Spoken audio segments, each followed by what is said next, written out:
এর দিকে তাকিয়ে বলল, তুমি তো আমাদের পরিবারের বড় মেয়ের জায়গাটা নিয়েই নিয়েছো, এখন আমার বিয়ের ব্যাপারেও হস্তক্ষেপ করবে? বড় বোন চুপ করে শুনছিল। শ্রেয়সীর বাবা বলে উঠল, তোমার মাই আবিরের সাথে তার বিয়ের ব্যবস্থা করেছিল, কিন্তু আমি জানি শ্রেয়সীর সঙ্গে যখন ছিল সে এতটা খারাপ ছিল না। সে বলে ওঠে, তুমি বাবা হওয়ার যোগ্য না। তখন তার সৎ মা তাকে ভয় দেখিয়ে বলে, সে যদি তাকে বিয়ে না করে তবে সে তার মার ওষুধ কিনে দেওয়া বন্ধ করে দেবে, এমনকি অক্সিজেন পর্যন্ত খুলে দেবে। তো সে ভয়ে বিয়ের জন্য রাজিও হয়ে যায়। এরপরে তার ছোটবেলার একটি সিন দেখানো হয়, যেখানে ছোট একটি ছেলে যার নাম আকাশ, তার সাথে সে খেলছে।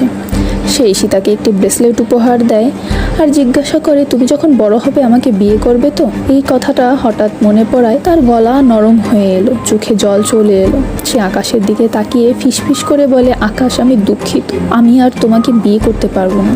এদিকে আকাশও মনে মনে ঈশিতাকে খুঁজে বেড়াচ্ছে। আবির আবার আকাশেরই ভাগ্নে, কিন্তু আবির 5 বছর বয়সে নিখোঁজ হয়ে গিয়েছিল। একটি বস্তিতে থাকতো, ঘরবাড়ি ছিল না, সেখানেই বড় হয়ে একদম বখাটে হয়ে গিয়েছিল। আকাশের সেক্রেটারি বলল, আবির 3 দিন আগে একটি বারে আগুন লাগায়, সেখানেই মারা যায়। তো আকাশ বস্তিতে চলে যায় যেখানে আবির থাকতো। ঠিক সে সময় ঈশিতাও আবিরকে খুঁজতে তার বাসায় চলে যায়।